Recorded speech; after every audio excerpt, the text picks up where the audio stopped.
The Queen Consort planned the entire tour herself. 5 countries, 9 days, no oversight, no press briefings, no sovereign counter-signature, and no mention anywhere of the Princess of Wales. But what she didn't expect was a royal guard quietly watching the itinerary, reading between the lines, spotting the redacted name, and realizing the consort wasn't just touring. She was trying to speak for the crown, so the guard grounded her aircraft, and when Camilla demanded the doors be opened, he didn't move. Because the only one boarding a royal plane that day was the woman the monarchy had chosen to represent it. Now, before we show you the moment, a royal guard cancelled the Queen Consort's European tour and announced Catherine instead. Drop a comment telling us where in the world you're watching from. Hit that subscribe button with the bell icon turned on, and stay with us. Because what happened next wasn't a scheduling correction. It was a succession statement. Windsor's Royal Logistics Office had no clocks on the walls, only timelines. Screens flickered with route maps, press schedules, seating charts. Monday morning felt accelerated, offbeat. Staff moved quickly but spoke softly, clutching briefing folders like classified documents. Sergeant Edric Marlow stood at a side console, half in shadow. He wasn't officially assigned to this phase of planning. As a Coldstream Guard transferred to Diplomatic Security Liaison 6 months ago, his duty was typically post-stage clearance and perimeter integrity. But today, he'd arrived early. Too early, by habit. The screen in front of him glowed with convoy manifest files, car assignments, airport handoffs, dignitary arrival patterns. He wasn't looking for anything until his eyes caught a line embedded in the tour's operating summary. Sovereign representation to be assumed by consort, indefinite duration. His finger paused mid-scroll, indefinite. That word had never appeared on a royal itinerary in his tenure. Not for coronations, funerals, or even during King Charles's heart surgery the previous year. Royal tours were scripted to the minute. Validated by 3 offices minimum, double-checked against custodial clearance before any aircraft engine turned. Edric's gaze narrowed. He keyed in a silent bookmark command, no alert, no print trail, then closed the panel as an aide passed behind him. Final press bundle goes out at 11, someone muttered across the room, and still waiting on translation approvals. A third figure entered, carrying unmarked leather cases. All secure cables for the consort's plane. Toronto, Brussels, Rome segments approved under seal. Still no mention of Princess Catherine. Edric glanced at the route overlay displayed above the whiteboard. 9 days, 5 countries, multiple gala receptions, and not a single appearance listed for the Princess of Wales, despite a palace bulletin last week noting she was ready to resume public duties. The king was still on rest orders at Sandringham, that was known. But this wasn't substitution. It looked like erasure. Edric remained quiet, didn't report it yet, didn't walk away either, just stood there, watching, listening, waiting to see what else would go missing next. The corridor outside always carried a faint echo, stone underfoot. Arched ceilings above, it made whispers travel farther than they should. Edric wasn't trying to overhear, but when you walked these halls long enough, you learned that silence spoke louder than orders, and whispers meant someone was afraid to speak aloud. "She's off the schedule again," one voice murmured near the south stairwell. "3rd time. She's not sick. I saw her with the little one last week, smiling, moving well. Doesn't matter. If it's not approved by Clarence, it doesn't happen." Edric walked past without pausing, but the name didn't leave him. Catherine. Back at his post, he keyed into the internal media staging portal where royal press dockets were prepped for global wire release. There it was. European Cultural Outreach Tour. Sovereign Engagements. QC Seal. The press language had all the usual diplomatic fluff. Unity, literary exchange, continuity of the Commonwealth. But one line had been removed. 3 days earlier, a draft segment listed the Princess of Wales as keynote host at the Sant'Elena Children's Hospital in Rome. He'd seen it himself. Now it was gone. No mention of her, not in the summary, not in the visual assets folder, not in the calendar syncs shared with international embassies. He tapped open the clearance record from the Custodial Protocol server to verify the revision log. Access denied. A lock tag flashed in red text. Directive CL Tour Private. That wasn't standard clearance protocol. It was the kind of internal directive used for high-sensitivity projects. Code language for something initiated outside custodial channels. Edric had seen it twice before. Once during the Raymill archive dispute. Once when the Queen's Bentley was nearly rebranded without authorization. The difference was, those breaches had been caught. This one was trying to leave the country. Across the room, a senior aide leaned against a doorframe, chatting low with a deputy scheduler. Edric caught the tail of the sentence. Her Majesty wants to modernize representation, trim the excess, project strength. Strength through what? Vacuum? The aide smirked. Not a vacuum, a pivot. That word hung in Edric's mind like smoke. Modernize. Lately it had become palace code, elegant language for something more abrupt. When someone said modernize, they usually meant restructure. And when someone said restructure, someone else usually disappeared from the brief. He closed the tab. He wasn't just seeing an omission now, he was seeing intent. And if Catherine had been removed from the itinerary, then someone had done it on purpose. By late afternoon, the hum inside Windsor's logistics wing had softened into the kind of quiet that usually meant the serious work was finished. Files signed, orders queued, printers gone cold. But Edric stayed behind, posted near the courier desk at the end of the corridor, watching as one last document pouch was sealed in brown leather and tagged for Buckingham transport. The aide on duty barely noticed him. Routine transfer. Communications pack for the Consort's aircraft. She initialed the dispatch slip with tired precision. Goes straight to Northolt within the hour. Routine.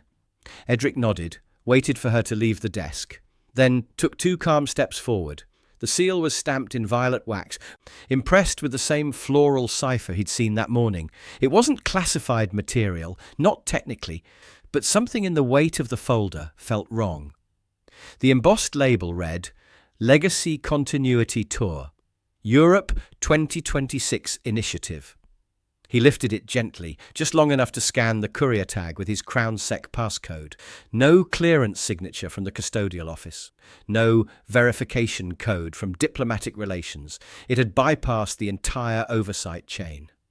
Edric exhaled slowly and broke the wax. Inside were 3 items, a printed itinerary, a draft press statement, a set of internal talking points. The opening line of the statement caught his eye immediately. In anticipation of transitional reallocation of Crown engagements, this initiative will proceed under the Consort seal, representing continuity and stability for the monarchy abroad. He read it twice. Transitional reallocation. Continuity under the Consort. It wasn't just ceremonial phrasing. It implied delegation of sovereign identity. And there were no counter-signatures. Not one. No custodial mark. No foreign policy stamp. No signature block from Clarence House. Then, halfway down the second page, a single red line drew his eyes lower across a list of scheduled appearances. Rome, Vienna, Brussels. One name had been struck clean through with red ink. HRH, the Princess of Wales. Santa Elena Children's Hospital engagement. Beneath it, someone had scrawled in the margin, redundant under QC representation. He stared at that word until the edges of the page blurred. Redundant. But there was more. Clipped to the back of the packet with a small brass fastener was something else.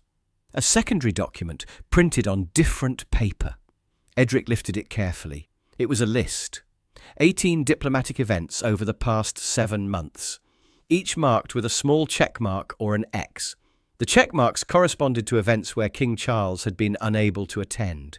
The X's marked occasions where Prince William had been present instead. And beside each check mark was a handwritten note. QC Rep confirmed. QC solo engagement, QC primary host. Someone had been tracking every gap in royal presence, every opportunity, every moment when Camilla could step forward without William blocking the path. At the bottom of the page, a final entry wasn't checked yet. It was simply circled in red ink. Commonwealth Ambassadorial, European Tour, Succession Framing Opportunity. Today's departure date. Edric's jaw tightened. This wasn't a spontaneous diplomatic gesture. It wasn't even opportunistic. It was methodical. Someone in Clarence House had been building toward this moment for months, waiting for the king's health to create enough ambiguity, enough procedural gaps, that a consort could start speaking like a sovereign. And if today succeeded, there would be a 19th checkmark on that list. Then a 20th. Then however many it took until temporary became permanent. This wasn't inappropriate. It was systematic. This wasn't oversight or timing. It was design. Whoever authored this document wasn't just rearranging events. They were rewriting the order of who spoke for the crown beyond British soil. Edric slipped the papers back into the portfolio, resealed the wax with the neutral stamp kept at the desk, and set it exactly where it had been. The courier would collect it in minutes, and by the time that folder reached Northolt, the plan would already be in motion, unless someone stopped it. By 1812, the sun had already dipped behind the western colonnade of Windsor's administrative wing, casting long shadows across the royal file room. Edric sat at a terminal no aid, used after hours, deep inside a side alcove meant for internal liaison access. The hum of the encryption server filled the room with a low, static buzz, almost like it was holding its breath. He keyed in his personal access code, 12 digits known only to custodial-cleared guards, and opened the encrypted CrownNet relay. Recipient, Office of the Custodian.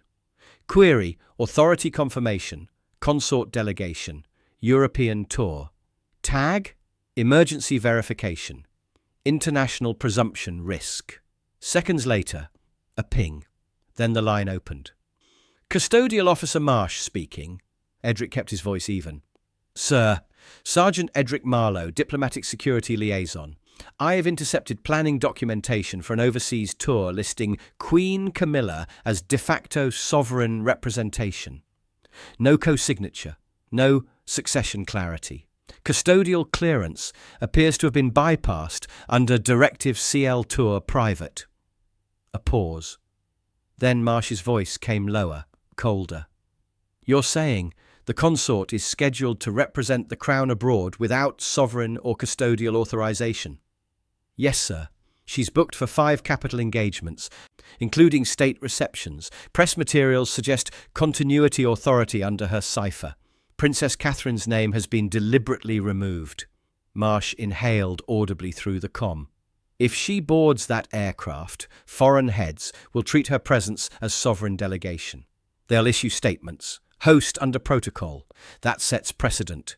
And once it's set, we cannot retract it. Understood. This is the 3rd deviation in 90 days. First, the Range Rover insignia, then the Volt presentation draft, now a full diplomatic tour under inheritance ambiguity. Edric's grip tightened on the tablet edge. 3rd attempt. I found a tracking document. 18 events over 7 months, every gap catalogued, every opportunity marked. A pause, then Marsh's voice came back harder. We suspected staging, but had no direct evidence of deployment. If those materials reach foreign representatives, it creates diplomatic presumption. The ambassadors return home, believing the consort speaks for the crown on succession matters. That's not a scandal we can retract. Then this was the one meant to stick. Yes, the king's extended rest created the opening. No public schedule, no counter-presence. Just enough constitutional fog that a consort could slip through and claim necessity. Edric said nothing. The weight of it settled between them. You're authorized under Custodial Statute 4, Marsh continued. Lockdown authority confirmed. We're logging this as active intervention. I'm notifying the Prince of Wales directly. The authority behind those words landed like a gavel. Edric didn't answer. He didn't have to. All right. I'm elevating this to direct lockdown authority. Under Ordinance 12, travel containment, you are authorised to suspend all international movement involving the Crown until representation is verified. A soft beep echoed as the protocol flag registered on the screen. His credentials flashed green. You're sure? Edric asked. About the lockdown? I am. And Sergeant, this isn't about an aircraft. It's about the voice we project when the Crown isn't watching. The line went quiet. Edric stared at the terminal, hands motionless over the keyboard. He had his answer. A moment later, he keyed one final command into the system. An automated containment sequence routed to RAF Northolt's Air Operations Hub. Then he stood. There would be no confrontation tonight, not yet. But in the morning, one of those jets wouldn't be leaving the ground. Because for now, no one represented the Crown until the Crown itself said so. RAF Northolt had hosted every type of departure the Crown had ever imagined. Coronations, funerals, emergency relief flights, diplomatic returns. But by sunrise the next morning, something far quieter had taken hold on the airfield. Silence. The runway's edge lights pulsed dimly beneath the thinning cloud layer as ground crews moved around the Royal aircraft. Flight 9, the BAE 146 jet reserved for extended Commonwealth missions. The Queen Consort's insignia had already been stencilled onto the boarding stair ramp. Luggage marked QC Tour had been loaded under escort. 2 attachés stood near the wing, murmuring into radios as catering units rolled back into position. Everything looked prepared. Until Sergeant Edric Marlow walked onto the tarmac, holding a sealed order bearing the deep blue ink of the Custodial Office. The officer in command stepped forward. Final checklist submitted. Ready for taxi sequence in 30. Edric handed him the document without a word. Custodial Directive Ordinance 12. Suspension of outbound diplomatic flights involving royal representation. Flight 9 grounded until authorization verified. Initiate containment, class, visual delay, cover. Technical excuse, hydraulic fault. The officer read it. Once, then again. No protest, just a nod. Within minutes, radio channels were retasked. The engine warm-up call was cancelled. Refueling was paused. 2 technicians were instructed to remain near the gear assembly with tools in hand. No actual repairs, just the appearance of them. One aide emerged from the mobile command unit, phone pressed to his ear. What's the issue? The manifest's cleared. What hydraulic fault? Edric remained still. Routine inspection, safety override triggered. But that delay pushes us past the Paris slot. Her Majesty's speech. She won't be giving one. What? I suggest you inform Clarence House. This aircraft won't depart. The aide's voice rose, but Edric didn't respond. He turned, walking toward the rear operations zone, where a line of vehicles had begun to form. Camilla's convoy would arrive in minutes. The aircraft still sat proudly at the centre of the tarmac. Polished, primed, majestic under the grey sky. But now its wheels weren't going anywhere. Edric stood at the threshold between air and ground, where the last lights of movement had faded, and protocol, true protocol, had quietly taken over. And as the hum of engines stilled and the crew shifted back into standby, the ceremonial facade collapsed into what it truly was, a grounded attempt at authority. The Queen Consort's motorcade arrived with its usual optics. Black Range Rovers gleaming with condensation, flags fluttering low in the grey morning wind. No press, no fanfare, just tinted glass and tight-lipped aides coordinating behind gloved hands as they approached RAF Northolt's inner tarmac zone. Camilla stepped out of the lead vehicle in a slate-blue coat dress that caught the wind just enough to show movement without effort. Her black leather gloves were already on. She didn't wait for an aide to open her folder. She strode forward. Sergeant? Edric Marlow straightened, but didn't salute. Not here. Not now. Ma'am, why are the hangar doors sealed? There's a mechanical inspection in progress. She stopped, eyes narrowing. At this hour, that aircraft was cleared yesterday. It was, ma'am, until protocol changed. On whose order? He met her eyes. The Custodial Office, under Ordinance 12. The pause that followed wasn't long, but it was loud. Ordinance 12 was not a maintenance code. It was an instrument of constitutional containment, an emergency measure invoked when representation of the Crown was at risk of being misused abroad. Camilla's jaw tightened. That directive is for threats, Sergeant, foreign obstruction, interference, and unauthorized representation. Her voice dropped half a register. This is a goodwill tour, a cultural initiative. Edric didn't blink. Then it requires goodwill, not assumption. One of her aides stepped forward. We are scheduled to land in Paris by midday. French protocol officers are waiting. They'll continue waiting, Edric said calmly, until the Crown clarifies who speaks for it. Camilla stepped in closer now, just inside Edric's personal space. Not enough to breach etiquette, but enough to test its edge. I'm the consort to the reigning sovereign, and that sovereign is unwell. The monarchy must be seen, understood, reassured. With respect, ma'am, none of that happens through substitution. The wind tugged gently at the edge of her coat. Her gloved hand tightened around the folder. You're dangerously close to insubordination. I'm not refusing you, ma'am. I'm refusing this aircraft. She gave a dry, clipped breath, and then I'll make sure your chain of command is reviewed. He didn't flinch. It already is, starting with the itinerary. Her eyes flashed. The king delegated authority to me during his recovery. No, ma'am. He delegated presence, not voice. There's a difference. A legal technicality. Constitutional clarity. If you step on that plane as Crown representative, every capital you visit will record it. Every protocol office will file it. And when foreign governments reference Her Majesty's official position in 6 months, they won't be talking about ceremony. They'll be talking about precedent. Camilla's jaw set. You're splitting hairs over paperwork while foreign dignitaries wait outside. No, ma'am.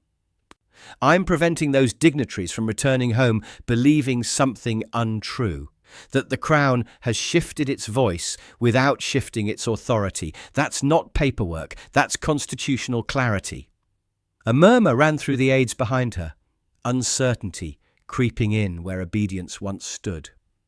A few meters away, the aircraft's crew stood idle, unsure whether to power down or wait. One technician sat halfway on a wheeled stepladder, listening. Camilla looked past Edric toward the sealed hangar and the Royal BAE 146 inside. Frozen not by mechanics, but by protocol. The stage she'd expected to step onto was quiet, still, and locked.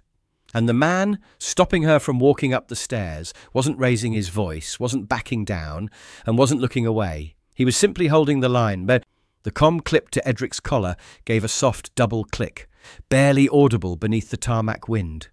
Then a voice, low and controlled, came through the encrypted Crown Net channel.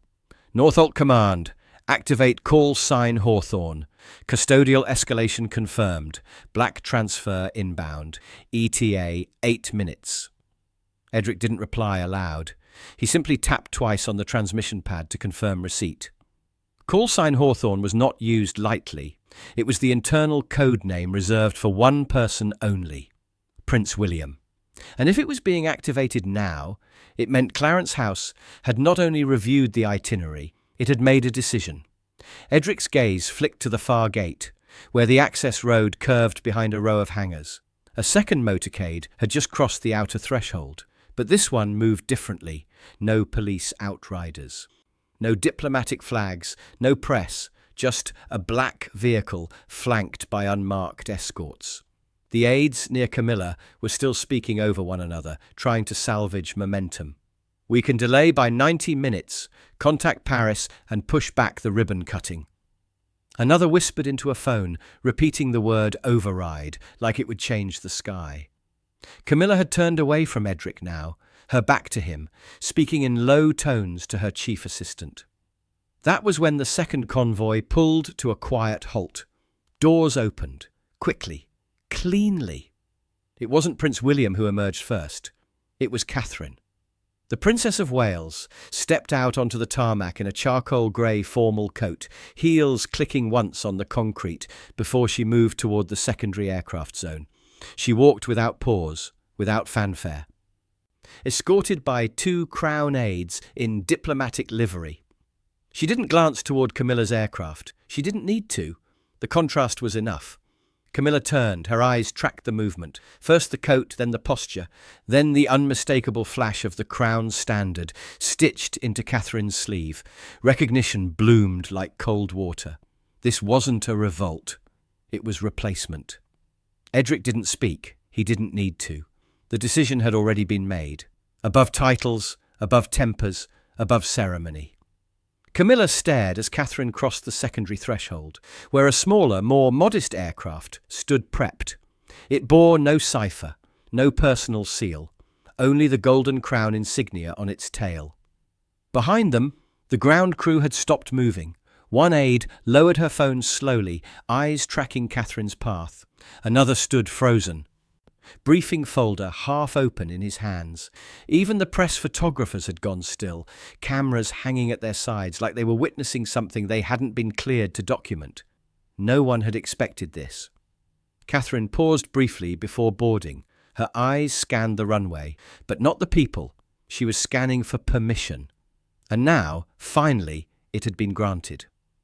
They had scheduled Press Pool B to arrive 20 minutes before departure. Just a quick photo op. A few polite questions. A wave from the Consort on the steps of the jet.